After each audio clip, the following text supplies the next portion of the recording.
to my channel. My name is Adam W. Rodriguez, and I am your host here at the Art of AWR. Today we are going to be doing a book review for Agatha Christie's And Then There Were None. But before I begin, I would like to invite you to subscribe to my channel. If you like videos about books and comics and art and creativity, please subscribe to my channel and hit that bell if you want to see new episodes every time they drop. Maybe even hit that like button. That would be super great. Make comments. It's a good time. Woohoo! Here at the Art of AWR. All right, cool. Let's talk about Agatha Christie's And Then There Were None. Now, I've been sitting on this book review for quite some time because the history of this book is so weird and kind of problematic that I just didn't know how to approach it because it's something, you guys. So when I was first introduced to this book back in the late 70s or the 80s, my mother was reading it, and the original title was 10 Little Indians. And I was like, oh yeah, they changed the title, 10 Little Indians. That's problematic. I'm glad they changed it. So I decided to go and do a little bit of research just so I can get the dates right and, circumstances more or less about the change of the title. And then I discovered that 10 Little Indians wasn't the only problematic title that this book actually had. When this book was released in 1939, it was released under the title 10 Little N-Words. All right? I mean, okay, that's pretty darn problematic. I can't really explain the full gamut of what that's about unless I explain to you what a minstrel show is. So I'm going to talk about that for a hot second. Minstrel shows were these things that happened in the 1800s. It was these plays, reviews, where they did like sketches and sang songs and did variety acts. And it was all white people in blackface. It was a uniquely American style of theater.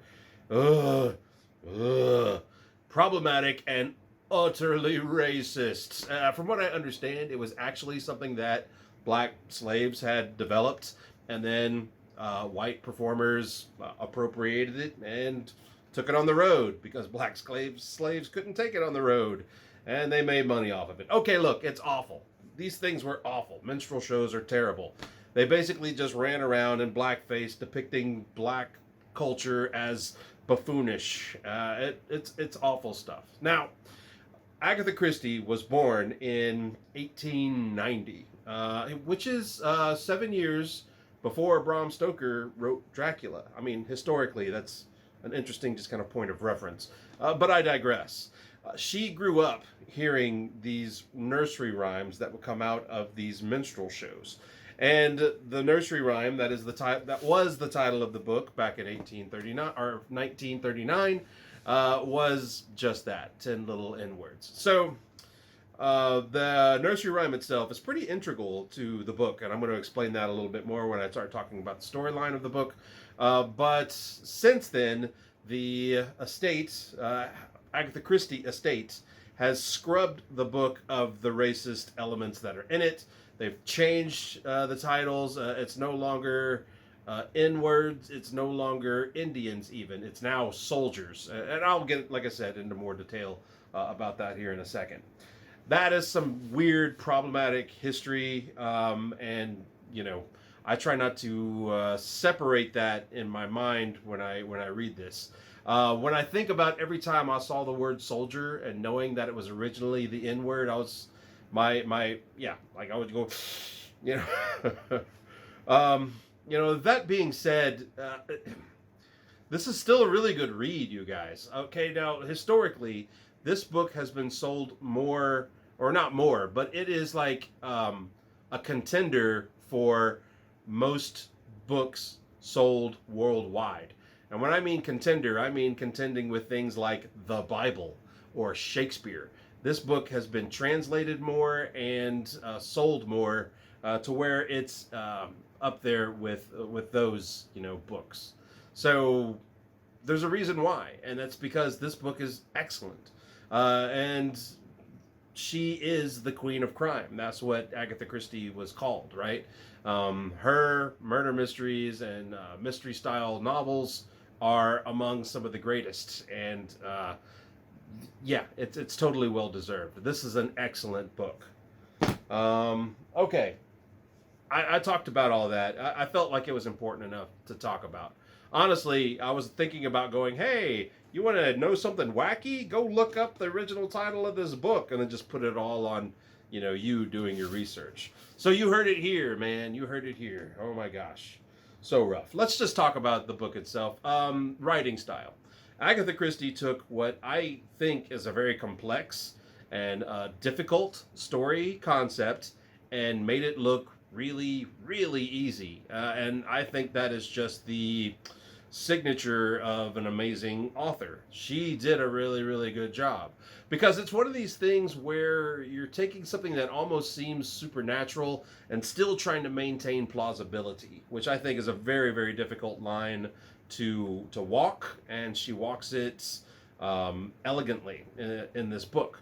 The book itself is about 10 people who are invited to this island, and they are all taken to this isolated island where they are completely isolated. Like they need a boat to get back to shore. These rainstorms come that further isolates them. When they get to this house that's on this island, there in the center of the house is this table with these little figurines on it. Each of them are soldiers, 10 soldiers. The rhyme, which has now been changed to 10 little soldiers, is depicted elsewhere in the house. Like people go into their bedrooms and they'll see the rhyme written on the wall. And so everybody's got this kind of rhyme in their heads, fresh. And then slowly, one by one, of the 10 people there, they begin to die off. Not only do they die off, but they die off in the same way that one of each of these soldiers dies off in the rhymes. Here is to crime.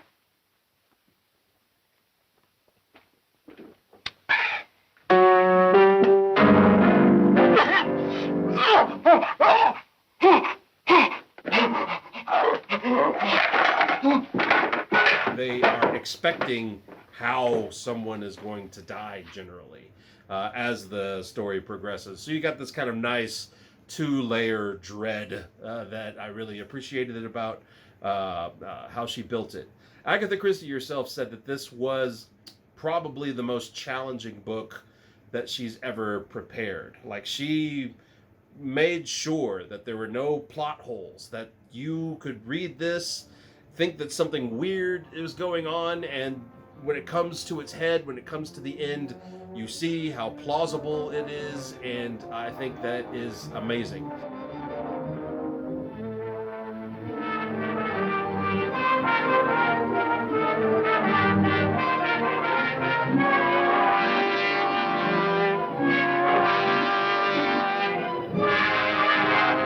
I get it.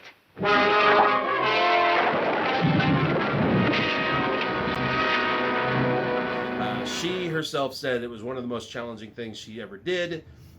She also says it's probably not her best work, but she knows that it's the one that she's the most satisfied about because of what she accomplished. And what I think she accomplished is something pretty darn amazing. As far as my rating system is concerned, my 1 through 10, I mean, I think I've only given one other book on my channel so far a 10, but this might be number 2 right here. This book is really, really well done. I read this bad boy in like 4 days, and I am a really, really slow reader, but I just couldn't get enough of it. I couldn't put it down. I remember going into it going, there's going to be 10 characters hanging out, 10 British people hanging out the entire time. I'm going to be confused as to who people are. But you know what? That didn't happen. Her character work was excellent. Like, you knew who each person was, even if it was just a little bit of dialogue, just from what she gave you on the person's social status, the person's general attitudes, their age, stuff like that, their occupations. It's all really, really loaded and just excellent craftsmanship on her part as far as character and plot are concerned.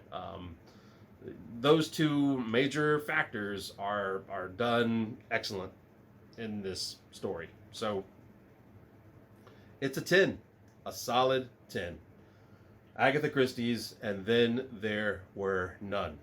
Every time I have gotten any suggestions for people who say, "Hey, you've never read Agatha Christie? Here's a good book to start with," and I totally agree. This is a great book to start with, because not only are you getting a story that does not have, her main like detectives like Poirot and Miss Marple. This is a standalone, which I really, really like about it. And once again, it's one of her best, like one of the most sold books globally of all time. So there's a reason for that, and it's because it's a really good book. It's a 10, you guys, right here on The Art of AWR. Awesome. That's it, really. If you enjoyed this video, maybe leave a comment down below and we can talk more about the weird history of this book. We could just talk about other Agatha Christie books that are great. This was my very, very first Agatha Christie book. So if there's like another one that you think is equally as good or maybe even better than this, please put it down in the bottom in the comments. I'd love to know about it. I'd like to get some recommendations as to what Agatha Christie book I should read next, because I definitely want to read more Agatha Christie. This was really, really good. She's a wonderful writer. Awesome. Well, I hope you enjoyed this video. I know I enjoyed making it. We will see you next time here at The Art of AWR. Ciao.